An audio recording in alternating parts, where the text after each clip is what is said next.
നമസ്തേ മാഷേ. നമസ്കാരം. പക്ഷേ ടെക് ലോകത്തൊന്നും വലിയ വാർത്ത എന്ന് പറഞ്ഞാൽ ചെറിയ വാർത്തയൊന്നും അല്ല. അതെ.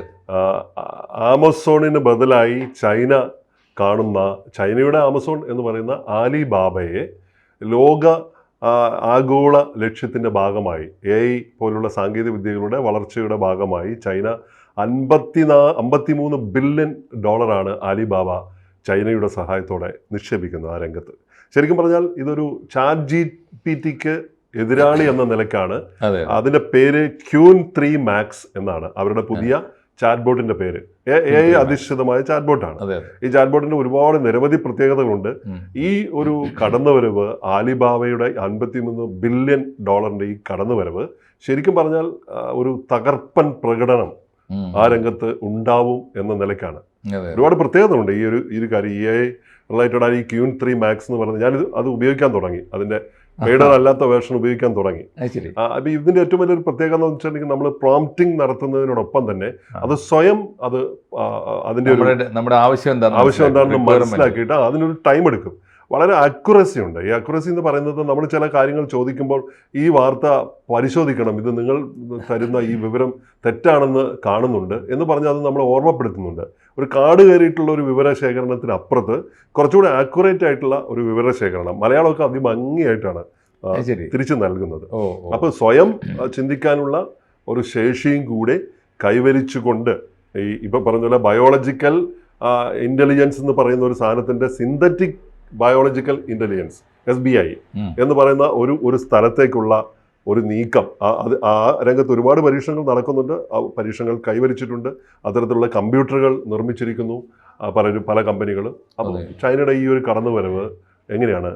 തീർച്ചയായിട്ടും അത് ഈ ലോകത്ത് ഇനി നടക്കാൻ പോകുന്ന വലിയ യുദ്ധമാണ് ഈ ഒരു സാങ്കേതിക യുദ്ധം. അതെ. അതിൽ ആ യുദ്ധത്തിൽ ഏറ്റവും പ്രധാനപ്പെട്ട ടൂള് അല്ലെങ്കിൽ ഏറ്റവും പ്രധാനപ്പെട്ട വെപ്പൺ AI ആണ്. ഈ നിർമ്മിത ബുദ്ധി കൊണ്ടുള്ള യുദ്ധങ്ങളാണ്. ആ യുദ്ധത്തിൽ എനിക്ക് തോന്നുന്നു ഏറ്റവും വലിയ പോരാളിയായി മുന്നിൽ നിൽക്കുന്നത് നമ്മുടെ ജാക്മ തന്നെയാണ്. ജാക്മയുടെ ആണല്ലോ ആലിബാബ. അതെ. അലിബാബ എനിക്ക് തോന്നുന്നു ചെറിയ പോരാട്ടമല്ല അദ്ദേഹം നടത്തിക്കൊണ്ടിരിക്കുന്നത്. ഇപ്പൊ നിൽക്കുന്നത് ChatGPT ആണെങ്കിലും ChatGPTക്ക് ബദലായിട്ട് ഈ അലിബാബ യഥാർത്ഥത്തിൽ OpenAI ഉണ്ടല്ലോ, അമേരിക്കയുടെ OpenAIയുടെ പ്രോഡക്റ്റ് ആണ് ഈ ChatGPT. ലോകത്തിൽ അതിവേഗത്തിൽ അമേരിക്കയുടെ ഒരു പ്രശ്നം അതാണ്, പയനിയർ ആവുക, ഈ എന്താ പറയുക ഫസ്റ്റ് ഇനീഷ്യേറ്റീവ് എടുക്കുക, എന്നിട്ട് ലോകം മുഴുവൻ കീഴടക്കുക, പിന്നെ അതിൻ്റെ പിന്നാലെ ഓടിയെത്താൻ സമയമെടുക്കും, ബുദ്ധിമുട്ടാണ്, പ്രയാസമാണ്. അപ്പോൾ ആ മേഖലയിലാണ് ഒമ്പിച്ച കുതിപ്പുമായിട്ട് ഇപ്പോൾ അലിബാബ വരുന്നത്. ഇപ്പോൾ ഈ 53 ബില്യൺ അല്ലേ, 53 ബില്യൺ ഡോളറാണ്. അത് എത്ര വരുന്നത്? 44 ലക്ഷം കോടി രൂപ അല്ലേ. 44 ലക്ഷം കോടി എന്നൊക്കെ പറഞ്ഞാൽ നമുക്ക് ആലോചിക്കാൻ പറ്റാത്ത എമൗണ്ടാണ്. എന്തായാലും അങ്ങനെ ഈ OpenAI എന്ന് പറയുന്ന അമേരിക്കൻ കമ്പനിയുടെ ChatGPTയോട് മത്സരിക്കുകയാണ് ഇപ്പോൾ അലിബാബയുടെ ഈ പുതിയ AI ഭീമൻ. അതാണ് ഈ സാറ് പറഞ്ഞ Qwen 3 Max. അവർക്ക് Qwen Max.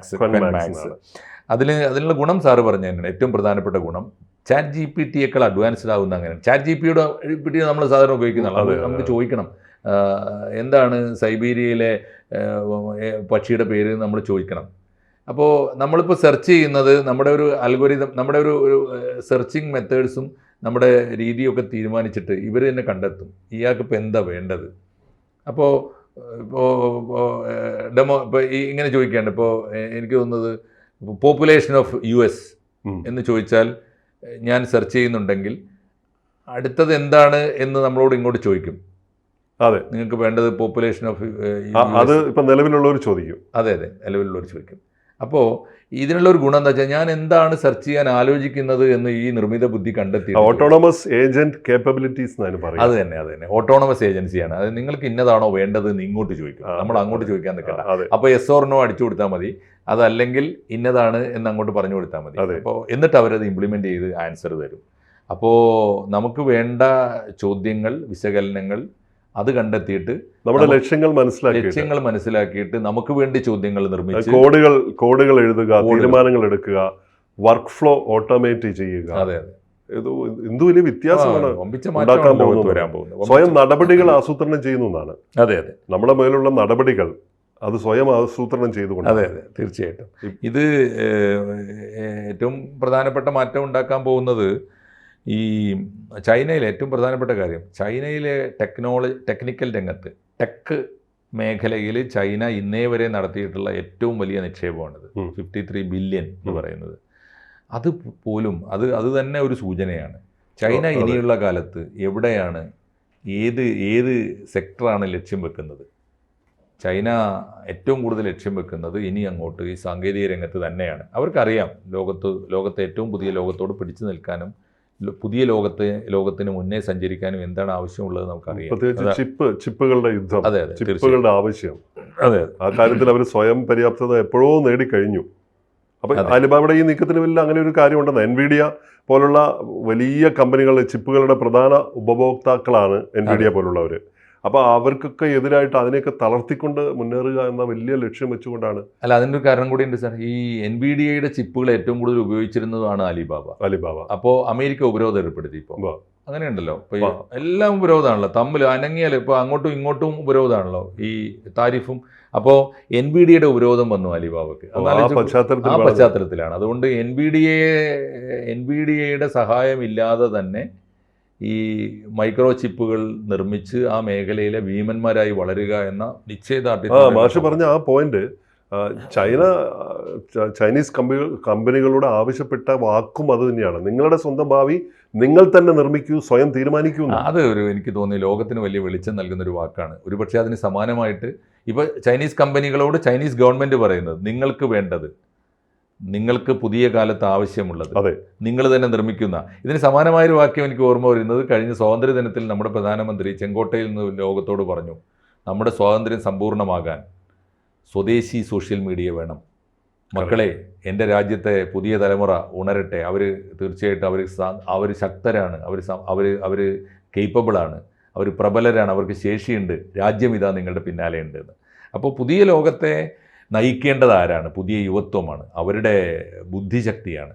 അതുകൊണ്ട് ആ ശക്തിക്ക് പിന്തുണ കൊടുക്കുന്ന മാതൃക ചൈനീസ് മാതൃക മാത്രമല്ല, അത് ഇന്ത്യൻ മാതൃക കൂടിയാണ്. നമുക്ക് സോഹോ പോലുള്ള കമ്പനികളൊക്കെ രംഗത്തേക്ക് വന്നിരിക്കുന്നു. അതാണ്. ചൈനയിൽ ഇപ്പോൾ കണ്ടില്ലേ, ടെൻസെന്റ്, ബൈഡു, ഹുവാവേ പോലുള്ള കമ്പനികൾ ഇതേപോലെ ഇവരുടെ വഴി പിന്തുടർന്നുകൊണ്ട് ഇത്തരത്തിലുള്ള ഭാഷാ മോഡലുകൾ വന്നിരിക്കുന്നു. ഒരു ചെറിയ കാര്യമുള്ളത് എനിക്ക് തോന്നുന്നു, ഈ അലിബാബയുടെ വളർച്ചയ്ക്ക്, അലിബാബയ്ക്കും അതുപോലെ ഈ ക്വൻ3 മാക്സിന്റെ വളർച്ചയ്ക്കും അതാണ് അത്ഭുതകരമായൊരു കാര്യം. അതിന് ഇമ്മീഡിയറ്റ് ആയിട്ടുള്ള റൈവൽ ആരാണെന്ന് ചോദിച്ചാൽ ചൈനീസ് കമ്പനികൾ തന്നെയാണ്. ഇപ്പൊ ഇവർക്ക് എൻവിഡിയക്കൊന്നും മത്സരിക്കാൻ, ഒന്നാം സ്ഥാനം, രണ്ടാം സ്ഥാനം, മൂന്നാം സ്ഥാനം ഒക്കെ ചൈനക്കാണ്. ആ രീതിയിലുള്ള ആ തരത്തിലുള്ള കമ്പനികളാണ് ഈ ബൈഡു, ടെൻസെന്റ് തുടങ്ങിയ കമ്പനികളൊക്കെ ഒക്കെ ചൈനീസാണ്. അതിന്റെ ഏറ്റവും പ്രധാനപ്പെട്ട. കഴിഞ്ഞ ദശകത്തിൽ സ്മാർട്ട് ഫോൺ, സോഷ്യൽ മീഡിയ ആയിരുന്നു ഭരിച്ചതെങ്കിൽ, കഴിഞ്ഞ ദശകം എന്ന് പറയാൻ പറ്റില്ല, സ്മാർട്ട് ഫോൺ ജനറേഷനിൽ അങ്ങനെ ആയിരുന്നെങ്കിൽ ഇന്നിപ്പം ഈ പറഞ്ഞ ഇൻഫ്രാസ്ട്രക്ചറാണ് ഇനി ഭരിക്കാൻ പോകുന്നത്. ഇതിന്റെ ഒരു വലിയ മാറ്റം കണ്ടു തുടങ്ങി ലോകത്ത്. ഈ കമ്പനിക്ക് ഇപ്പോൾ അലിബാബയുടെ ഷെയറിൽ ഈ ഓഹരി മൂല്യം വലിയ തോതിൽ വളർന്നു. മാത്രമല്ല ഈ ഹോങ്കോങ്ങിൽ 7% വളർച്ച അല്ലേ അവരുടെ ഓഹരിയിൽ. തീർച്ചയായിട്ടും അത് വലിയ വളർച്ചയാണ്. മാത്രമല്ല അതുകൊണ്ട് അലിബാബ ലോകത്തിൻ്റെ മുമ്പിൽ പുതിയ മാതൃക സൃഷ്ടിച്ചുകൊണ്ട് മുന്നേറുകയാണ്.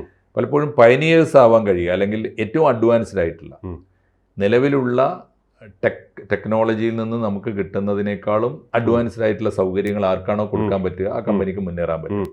അതാണിപ്പോൾ അലിബാബയുടെ ഈ സംരംഭം. അവർ അലിബാബയ്ക്ക് നൽകുന്ന ചില പരിമിതികളെക്കുറിച്ചും ഈ വാർത്താ നിരൂപകർ പറയുന്നത് എന്താണെന്ന് വെച്ചാൽ, ഒരു ഷോപ്പിംഗ് കമ്പനിയിൽ നിന്നും ഒരു അധിഷ്ഠിതമായ ഒരു കമ്പനിയിലേക്കുള്ള അവരുടെ ഒരു മാറ്റം എന്ന് പറയുന്നത് എത്രത്തോളം പ്രായോഗികമാകും എന്നുള്ള നിരോധനങ്ങളൊക്കെ നിൽക്കുന്ന ഒരു അവസ്ഥയും കൂടിയുണ്ട്. അതൊരു വെല്ലുവിളിയാണ് ശരിക്കും പറഞ്ഞത്. തീർച്ചയായിട്ടും ഉണ്ട്, ഉപരോധമുണ്ട്. മാത്രമല്ല അവരുടെ ബിസിനസ് പൂർണ്ണമായും ഡൈവേഴ്സ് ചെയ്ത് എനിക്ക് തോന്നുന്നില്ല, അങ്ങനെ അവർ ചെയ്യും തോന്നുന്നില്ല. നിലവിലുള്ള B2B അതാണല്ലോ അവരുടെ ഒരു ബിസിനസ് ടു ബിസിനസ് നെറ്റ്വർക്കാണല്ലോ അവർ. അപ്പോൾ അതിലൊന്നും പുറകോട്ട് പോകാതെ തന്നെ വലിയൊരു ഇൻവെസ്റ്റ്മെൻറ്റ് ഈ മേഖലയിൽ വന്നതുകൊണ്ട് സംഭവിക്കാൻ പോകുന്നത് ലോകമെങ്ങുമുള്ള വേറൊരു കാര്യം കൂടി ഇതിൻ്റെ കൂടെ ചൈന ചെയ്തിട്ടുണ്ട്. അമേരിക്ക ലോകത്തിലെ ടെക്കികൾക്ക് മുമ്പിൽ വിസ റദ്ദാക്കുമ്പോൾ തുറന്നു വെക്കുകയാണ് ചൈന. ഒരു ഉപാധിയുമില്ല, നിങ്ങൾ ഓൺലൈനിൽ അപേക്ഷിക്കൂ, വരൂ, ഞങ്ങളുടെ രാജ്യത്ത് വർക്ക് ചെയ്യൂ എന്ന് പറയുന്നുണ്ട്. അപ്പോൾ എനിക്ക് തോന്നുന്നു ഇന്ത്യ അതിവിദഗ്ധന്മാരാണല്ലോ ഇന്ത്യൻ ചെറുപ്പക്കാർ, അവർ ചൈനയുടെ പുതിയ സാധ്യതകൾ ഉപയോഗിക്കുകയും അലിബാബ ഉൾപ്പെടെയുള്ള കമ്പനികളെ അതുകൊണ്ട് കൂടിയായിരിക്കണം ചൈനീസ് ആമസോൺ എന്ന് വിളിക്കുന്നത്.